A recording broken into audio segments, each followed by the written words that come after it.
حضرت میمونہ رضی اللہ عنہا رسول اللہ صلی اللہ علیہ وسلم کی اہلیہ تھیں. ان کے انتقال کی خبر حضرت عبداللہ ابن عباس رضی اللہ عنہما کو پہنچی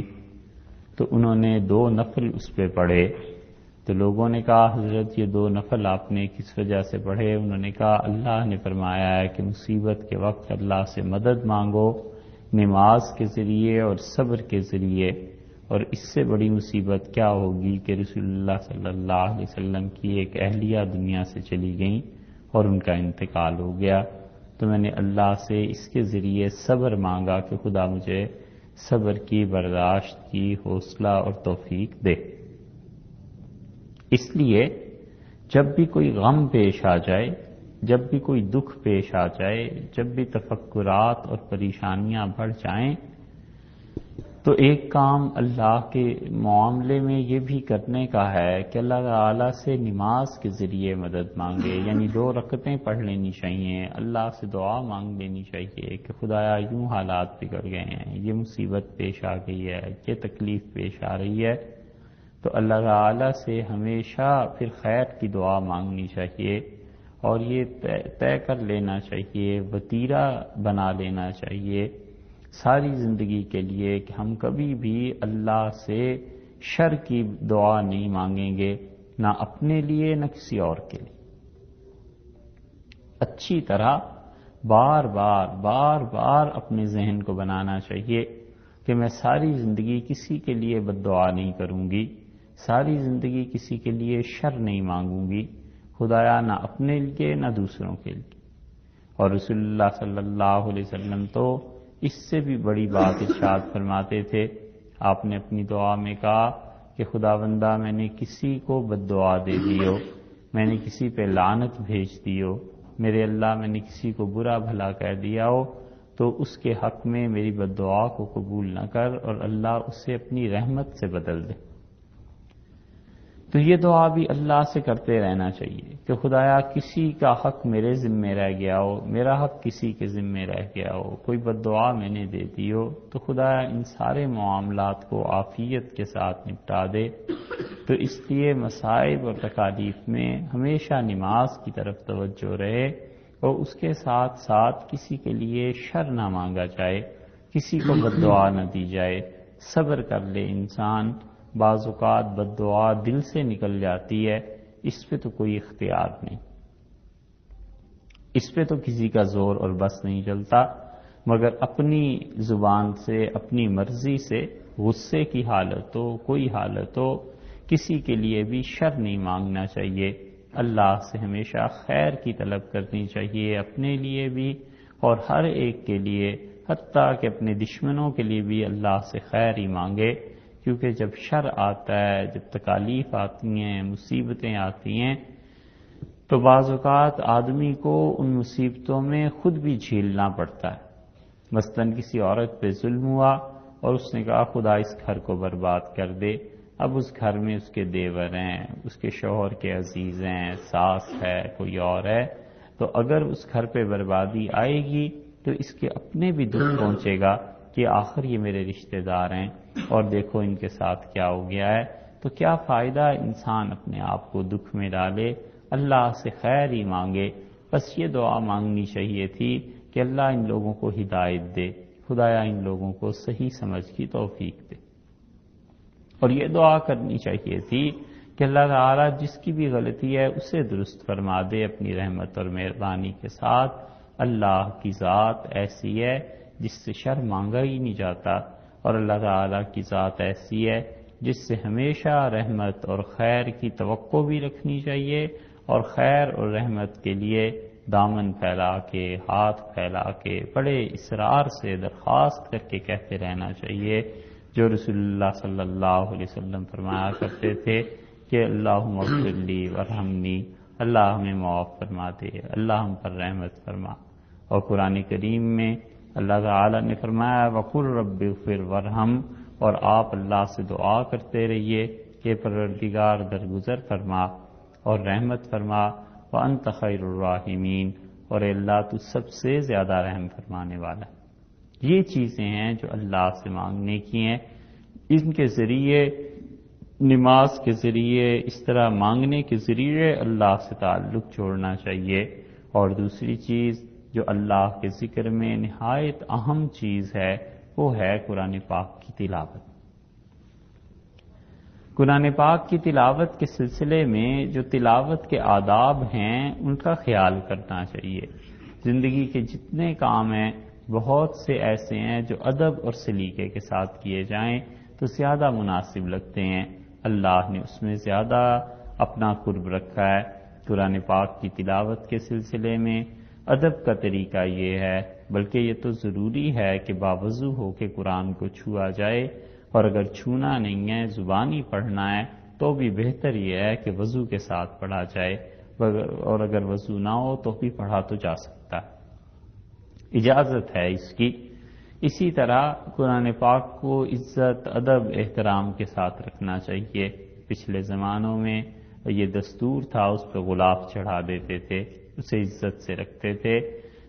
مگر اس میں بھی اتنے مبالغے سے بعض لوگ کام لیتے تھے کہ ساری زندگی کھول کے نہیں پڑھا،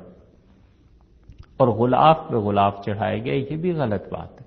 مگر یہ کہ قرآن پاک کو عام کتابوں کی طرح گھروں میں رکھ دینا، یہ بھی ادب کے مطابق معلوم نہیں ہوتا۔ ادب احترام یہ ہے کہ قرآن پاک کو کسی غلاف میں، کپڑے میں عزت احترام کے ساتھ لپیٹ کے رکھا جائے اور پھر اس کی تلاوت بھی کی جائے، لیکن یہ نہ کرے کہ قرآن تو غلاف تو بہتر سے بہتر چڑھا دیا اور تلاوت کو چھوڑ دیا۔ اس سے تو بہتر ہے کہ غلاف نہ چڑھاتا مگر تلاوت ضرور کرتا رہتا۔ اللہ کے قرب کا بہت بڑا ذریعہ قرآن پاک۔ امام احمد ابن حنبل رحمۃ اللہ علیہ نے خواب میں اللہ تعالیٰ کی زیارت کی، اور اللہ تعالیٰ کی زیارت بھی ہوتی ہے خواب میں، یہ کوئی ایسی بات نہیں ہے۔ رسول اللہ صلی اللہ علیہ وسلم نے خود ایک مقام پر ارشاد فرمایا کہ رأیت ربی فی احسن صورہ، میں نے اپنے پروردگار کی زیارت کی بہت بہترین صورت میں، یعنی خواب میں دیکھا۔ تو امام احمد ابن حنبل رحمۃ اللہ علیہ کہتے تھے کہ میں نے اللہ تعالیٰ کی زیارت کی اور اللہ سے عرض کیا کہ میرے پروردگار اپنے قرب کا، اپنے قریب آنے کا کوئی طریقہ بتا، تو اللہ تعالیٰ نے فرمایا کہ قرآن پاک کی تلاوت کرو۔ میں نے کہا فہمن او بلا فہمین، اللہ سوچ سمجھ کے قرآن کو پڑھوں تو تیرے قریب آؤں گا، یا بغیر سوچے سمجھے؟ تو اللہ تعالیٰ نے فرمایا یہ میرا کلام ہے، جو بغیر سوچے سمجھے بھی پڑھے گا اس کو بھی اللہ نے فرمایا میرا قرب ملے گا۔ تو اس لیے یہ جو اب نئے نئے لوگوں میں بات شروع ہو گئی ہے کہ بلا سوچے سمجھے پڑھنے کا کیا فائدہ، یہ غلط بات ہے۔ چاہے نہ سمجھ میں آئے تو بھی پڑھنا چاہیے، اللہ کا قرب ہے، اور کلام میں اللہ نے اثر رکھا ہے، اور اس کلام کے ذریعے خدا تعالیٰ کی مہربانی اور عنایت حاصل ہوتی۔ رسول اللہ صلی اللہ علیہ وسلم نے بعض صورتوں کے متعلق ارشاد فرمایا کہ انہیں پڑھنا چاہیے، اور پھر بعض اوقات بھی مقرر کر دیے اور بتلایا کہ کس وقت میں کون سی صورت پڑھی جائے۔ آپ کے پاس وقت ہو، گھر کی مصروفیات سے کچھ وقت نکالیں، اور وقت نہ ہو تو بھی وقت نکال کے اللہ کی عبادت کرنی چاہیے۔ وقت تو نکالنا پڑتا ہے بہن، وگرنہ آدمی سارے کاموں میں مصروف رہے اور اللہ کے لیے وقت نہ نکالے، یہ تو خسارہ اور نقصان جب آنکھیں بند ہوں گی تب پتہ چلے گا۔ جب تک اللہ نے زندگی دی ہے ایک ایک لمحے کو غنیمت جانے، ایک ایک منٹ کو غنیمت جانے۔ جس طرح کھانا ایک کام ہے، آخر اس کے لیے بھی تو وقت نکالا ہی جاتا ہے، اسی طرح نوکری کام ہے، اس کے لیے بھی تو کوئی وقت نکالتا ہی ہے، اسی طرح سونا ایک کام ہے، اس کے لیے بھی وقت نکالتے ہیں، اسی طرح بازار جانا، کچھ خریداری کرنا، یہ بھی ایک کام ہے۔ تو عبادت اللہ کی سب سے اچھا کام ہے، خدا کو یاد کرنا اس کے برابر کا تو کوئی کام ہے ہی نہیں۔ اس کے لیے بھی وقت طے کرنا چاہیے کہ میں پورے دن میں آدھا گھنٹہ، 15 منٹ، 1 گھنٹہ قرآن پاک کی تلاوت کروں گی، اللہ کو یاد کروں گی۔ یہ ضروری چیز ہے، اور اس کی وجہ سے ایسی برکتیں زندگی میں ہو جاتی ہیں کہ جب یہ کام نہیں ہوتا تو پھر اس کی بے برکتی کے بعد احساس ہوتا ہے کہ وہ برکات کیا تھی۔ رسول اللہ صلی اللہ علیہ وسلم نے سورہ یاسین پڑھنے کے متعلق ارشاد فرمایا کہ صبح کی نماز کے بعد سورہ یاسین کی تلاوت کی جائے، اور پرانے لوگ کرتے بھی تھے، اور حدیث میں آیا ہے رسول اللہ صلی اللہ علیہ وسلم نے فرمایا جو شخص ایک مرتبہ سورہ یاسین پڑھ لے اللہ تعالیٰ اس کے لیے پورے قرآن پاک کا ثواب لکھتے ہیں، یعنی یہ اتنی جلیل القدر سورت۔ اور دوسری روایت میں آیا ہے کہ رسول اللہ صلی اللہ علیہ وسلم نے ارشاد فرمایا کہ سورہ یاسین قرآن پاک کا دل ہے، یعنی اسے پڑھنا، اس کی تلاوت کرنا اتنی بڑی چیز ہے کہ گویا اس نے قرآن پاک کی اصل روح تک رسائی حاصل کر لی۔ ایک اور روایت میں بھی سورہ یاسین کے متعلق پڑھنے کا حکم رسول اللہ صلی اللہ علیہ وسلم نے فرمایا، اور آپ نے فرمایا تم میں سے جب کسی شخص کا کوئی کام اٹک جائے اور کوئی مشکل پیش آ جائے تو سورہ یاسین کی تلاوت کر کے پھر وہ اللہ سے دعا مانگے، کیونکہ اس صورت کے بعد مانگی جانے والی دعا اللہ کے یہاں قبول ہوتی ہے، تو سورہ یاسین کی تلاوت کرنی چاہیے۔ دوسری صورت جس کے متعلق رسول اللہ صلی اللہ علیہ وسلم نے پڑھنے کا حکم ارشاد فرمایا وہ سورہ کہف ہے، اور سورہ کہف کی تو بڑی فضائل آئے ہیں حدیث میں۔ دو باتیں اس سلسلے میں خیال کرنی چاہیے۔ جمعہ کے دن سورہ کہف کی تلاوت مستقل معمول بنا لینا چاہیے، ہر جمعہ کو وقت نکال کے سورہ کہف پڑھنی چاہیے۔ رسول اللہ صلی اللہ علیہ وسلم نے فرمایا جو شخص سورہ کہف جمعہ کے دن پڑھے گا آئندہ جمعے تک کے لیے اللہ اس کے دل میں ایسا نور پیدا کر دے گا جس کی روشنی میں وہ کام کرتا رہے گا اور اسے دھوکہ نہیں ہوگا۔ انسان کئی مرتبہ دھوکے کا شکار ہو جاتا ہے اور کہتا ہے کہ دھوکے سے بچنا چاہتا ہوں، بازار میں گئے کپڑا کچھ لینا تھا ملا کچھ، دھوکہ ہو گیا۔ نظر کا دھوکہ ہو جاتا ہے کہ کسی انسان کو دیکھا کچھ اور سمجھا کچھ اور حقیقت اس کی کچھ نکلی۔ اسی طرح زندگی میں بے پناہ بے شمار دھوکے پیش آتے رہتے ہیں۔ دین کے معاملے میں تعلیم حاصل کرنے گئیں اور سمجھا تو یہ تھا کہ بڑے صاحب علم ہیں، مگر معلوم ہوا کئی برس کے بعد کہ علم تو اس شخص کے پاس علیہ باللہ تھا ہی نہیں۔ یہ سب دھوکے کی صورتیں ہیں، حتیٰ کہ دنیا جو سب سے بڑا دھوکہ ہے اس کی لپیٹ میں کبھی آدمی آ جاتا ہے۔ تو رسول اللہ صلی اللہ علیہ وسلم نے ان تمام دھوکوں میں صحیح راہ متعین کرنے کے لیے فرما دیا کہ اللہ کا نور اس شخص کے ساتھ رہتا ہے، اور وہ بتایا کہ سورہ کہف کی تلاوت کی جائے جمعہ کے دن۔ ایک صحابی رضی اللہ عنہ نے رسول اللہ صلی اللہ علیہ وسلم سے پوچھا، یہ بھی صحیح حدیث میں آیا ہے کہ انہوں نے کہا اللہ کے رسول اگر دجال ہمارے زمانے میں آ جائے اور دجل فریب کا وہ مظہر ہمارے سامنے آ جائے تو پھر ہم کیا کریں؟ تو آپ نے فرمایا تم میں سے جو شخص سورہ کہف کی پہلی 10 آیتیں اور ایک روایت میں ہے کہ آخری 10 آیتیں صبح و شام پڑھتا رہے گا، اگر اس کے زمانے میں دجال آ گیا تو دجال اس پہ قابو نہیں پا سکے گا۔ یہ جو رسول اللہ صلی اللہ علیہ وسلم نے ترکیب بتائی ہے کہ دجال اس پہ قابو نہیں پا سکے گا، بہت بڑی بات ہے۔ اس کا مطلب یہ ہے کہ اس صورت کو خاص تعلق ہے دجل سے اور فریب سے، تو اس لیے کوئی آدمی اگر اسے پڑھتا رہے گا تو دجال کے فتنے میں اس فریب میں نہیں آئے گا۔ اسی طرح پہلی 10 آیات یا آخری 10 آیات جب آدمی پڑھتا رہتا ہے روزانہ صبح شام، تو کسی معاملے میں دھوکہ نہیں ہوتا اور اللہ کی طرف سے نور اس شخص کی رہنمائی کرتا ہے۔ یہ معمولات بنانے کے اور یہ کام کرنے کے ہیں۔ اسی طرح رسول اللہ صلی اللہ علیہ وسلم نے جن چیزوں کے اور پڑھنے کا حکم دیا، عبداللہ ابن مسعود رضی اللہ عنہ کہتے تھے کہ رسول اللہ صلی اللہ علیہ وسلم نے فرمایا جس شخص کو فاقہ لگ جائے، اس کا مطلب یہ نہیں ہے یہ نہیں ہے کہ فاقہ لگنے کا مطلب یہ کہ گھر میں کھانے کو کچھ نہ رہے،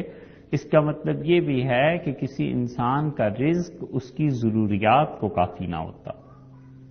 ایک یہ صورت بھی ہے، کھانا ہے پینا ہے سب کچھ ہے لیکن ضرورت ایک گھر کی ہے مکان کی ہے وہ نہیں مل رہا،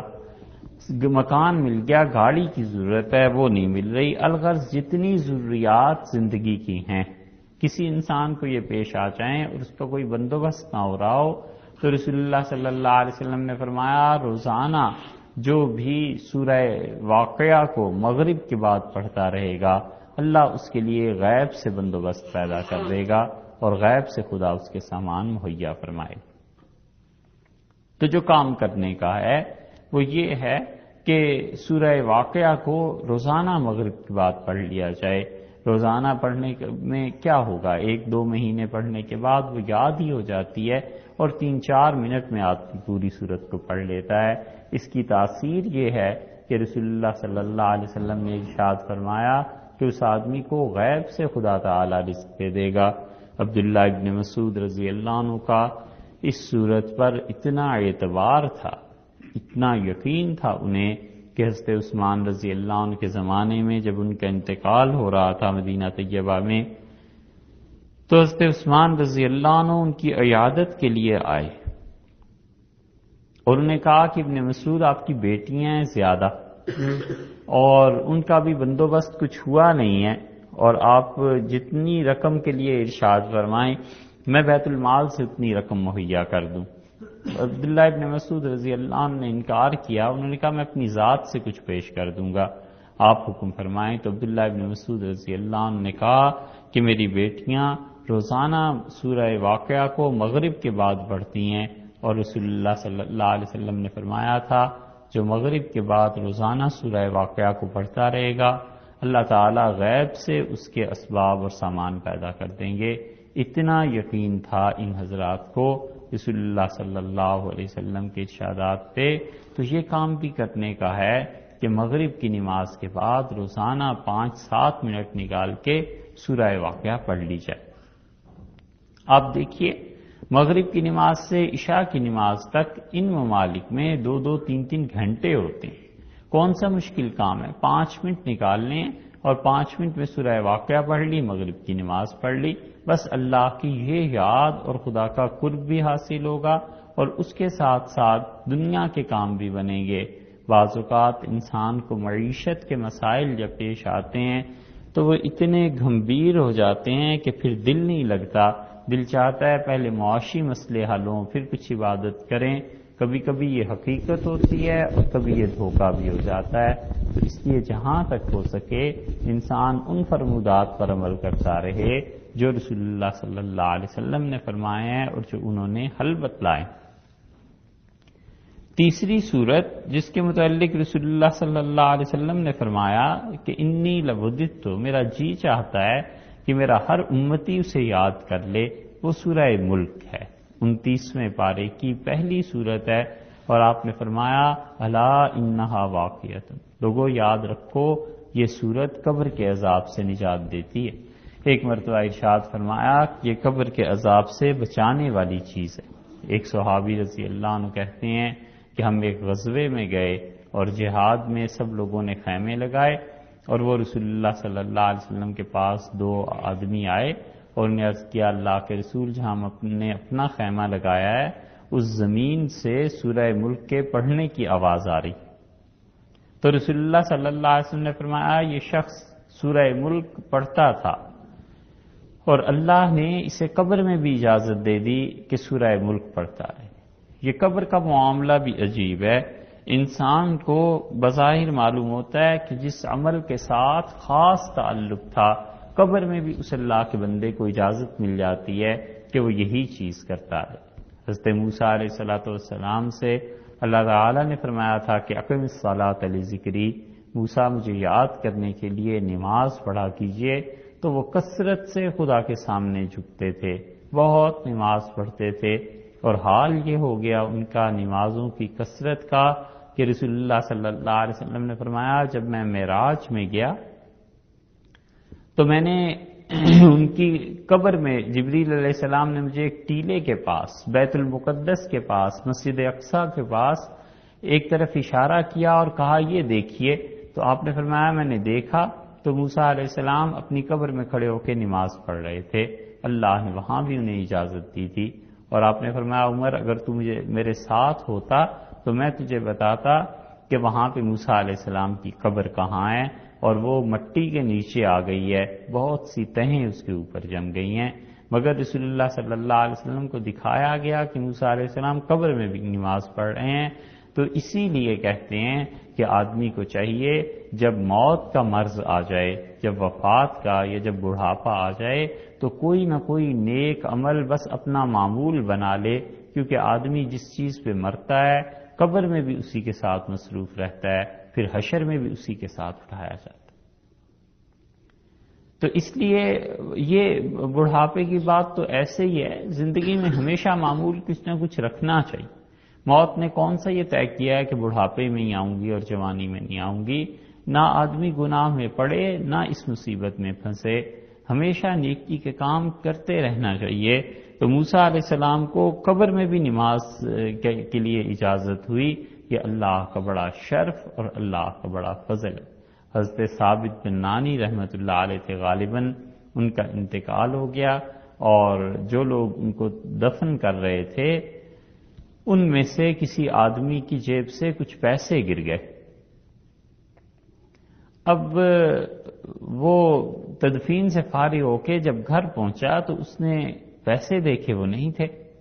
تو اسے خیال ہوا کہ وہ جب حضرت کو قبر میں اتار رہے تھے، رکھ رہے تھے، تو وہ تو پیسے وہیں گر گئے۔ تو ان کی بیٹی کے پاس آیا اور اس نے آ کے کہا کہ اس طرح پیسے وغیرہ میرے گر گئے ہیں، اور آپ اجازت دیں تو میں آپ کے والد کی قبر کھول لوں۔ انہوں نے کہا مجھے تو مسئلے کا پتہ نہیں، میں کچھ نہیں کہتی، تم علماء سے پوچھو۔ بہرحال وہ صاحب گئے اور انہوں نے جا کے حضرت ثابت رحمۃ اللہ علیہ کی جب قبر کھولی تو انہوں نے ایک عجیب منظر دیکھا اس قبر میں، اور قبر کو اسی طرح بند کر کے آ گئے، اور ان کی بیٹی سے آ کے پوچھا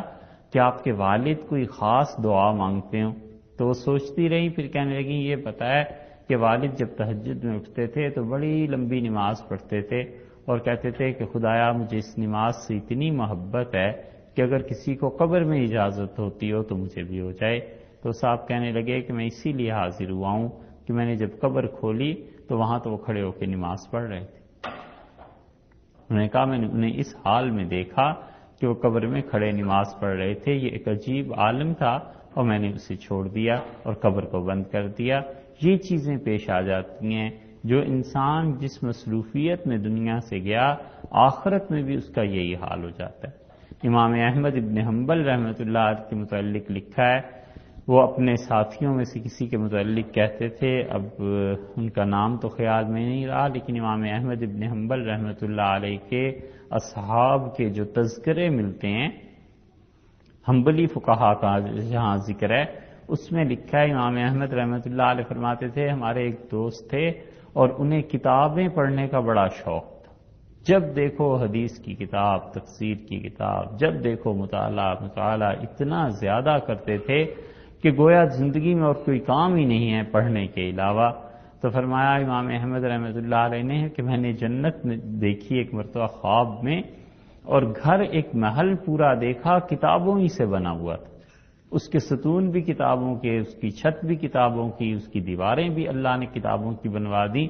تو میں نے فرشتوں سے پوچھا کہ یہ کیا معاملہ ہے؟ انہوں نے کہا وہ جو تمہارا دوست ہے اس نے اللہ سے دعا کی کہ خدایا جنت میں کسی کو کتابیں پڑھنے کی اجازت ہو تو مجھے بھی اجازت دی جائے، تو اللہ تعالیٰ نے فرمایا کہ کتابوں سے بجائے اینٹوں کے کتابوں سے ایک محل بنا دو، ہمارے بندے کی یہ خواہش ہے۔ اللہ کا کرم، اللہ کا فضل ایسے شامل حال ہو جاتا ہے، بندہ مانگنے والا چاہیے، اللہ کے ہاں کوئی کمی نہیں۔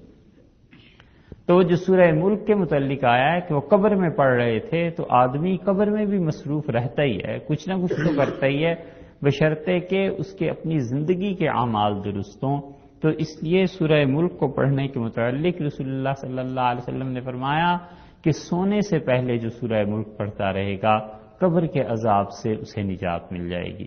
اسی طرح یہ جو رات کا سونا ہے اس پہ کبھی غور کیجئے، کتنے انعامات اللہ کے اس پہ ہوتے ہیں اور آدمی اس کا خیال نہیں کرتا۔ یہ ایک انعام ہے جو رسول اللہ صلی اللہ علیہ وسلم نے بتلایا ہے کہ سورہ ملک پڑھنی چاہیے۔ دوسری حدیث میں آیا ہے، آپ نے فرمایا تم رات کو سونے سے پہلے یہ سورہ بقرہ کی آخری 2 آیتیں پڑھ لیا کرو۔ یہ سونے سے پہلے میں محدثین کہتے ہیں کہ عشاء کی نماز کے بعد شامل، مطلب جب عشاء کی نماز پڑھ لی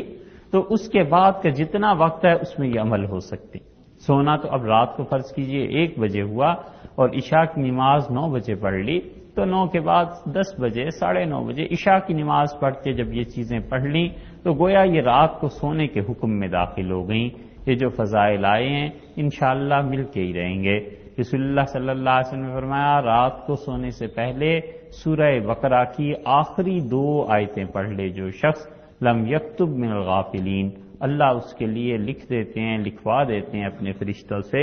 کہ یہ بندہ ہماری یاد سے غافل نہیں رہا رات بھر کی عبادت کے لیے. دوسری جگہ لفظ آئے ہیں کہ کفتہ ہو، اس شخص کو ساری رات کی عبادت کے لیے کافی ہیں. 2 آیتیں ہیں آمن الرسول بما انزل الیہ من ربہ والمؤمنون سے لے کے فانصرنا علی القوم الکافرین تک ہے. یہ 2 آیتیں ہیں، بس رات کو سونے سے پہلے انہیں پڑھ لیا جائے، عشاء کی نماز کے بعد پڑھ لیا جائے. یہ اللہ کا انعام ہے، اللہ سے لینے کی کوشش کرنی چاہیے. تیسری چیز آپ دیکھیے رات کے سونے پہ رسول اللہ صلی اللہ علیہ وسلم نے فرمایا جب کوئی شخص بستر پر لیٹ جاتا ہے تو اس کے بعد اس کے اٹھنے تک یعنی صبح تک پوری رات میں ایک نہ ایک لمحہ ایسا ضرور آتا ہے کہ وہ جو کچھ اس وقت مانگے گا اللہ اسے دے دے گا. یہ رات 10 گھنٹے کی، 12 گھنٹے کی، 8 گھنٹے کی جتنی بھی رات ہے آدمی سو جاتا ہے، پھر کبھی آنکھ کھلتی ہے رات کو، کئی مرتبہ کسی ضرورت سے اٹھنا پڑتا ہے، کئی مرتبہ بچے جگا دیتے ہیں، 1000 ضروریات پیش آتی ہیں. اس وقت کرنے کا کام دل ہی دل میں اللہ سے کچھ خیر کی دعا مانگ لے، دل ہی دل میں اللہ سے بھلائی کی دعا مانگ لے. اور اس دعا کا تو ہر کوئی محتاج ہے کہ اللہ تعالیٰ سے مانگا جائے کہ اللہ جب بھی آخری وقت آئے ایمان پہ خاتمہ ہو. خدا سے نہایت اہتمام کے ساتھ یہ دعا مانگتے رہنا چاہیے، اس لیے کہ سب سے مشکل گھڑی زندگی کی بس وہ ہے. ایسے ایسے اوقات انسان کی زندگی میں آتے ہیں کہ بس نہیں چلتا، نہیں تو مر جائے، مگر اصل وقت وہ آخرت کا وقت ہے، آخری سانس اور آخری لمحہ ہے. اگر ایمان لے کے دنیا سے چلا جائے تو اس سے بڑی نعمت کوئی نہیں، اور اگر ایمان پہ موت نہ آئی تو ساری زندگی کے اعمال برباد ہو گئے اور کچھ پلے نہ رہا. کتنا خسارہ، کتنی چیزیں ہیں کہ عمر بھر تو آدمی کن کن مشقتوں سے گزرا اور آخرت بھی ٹھیک نہ ہوئی. الیاذ باللہ. حضرت عمر رضی اللہ عنہ بیت المقدس تشریف لے گئے تھے اس جگہ کی چابی لینے کے لیے، تو انہوں نے ایک عیسائی عورت کو دیکھا اور وہ عیسائی عورت بالکل دبلی پتلی ہو رہی تھی محنت مشقت کر کے،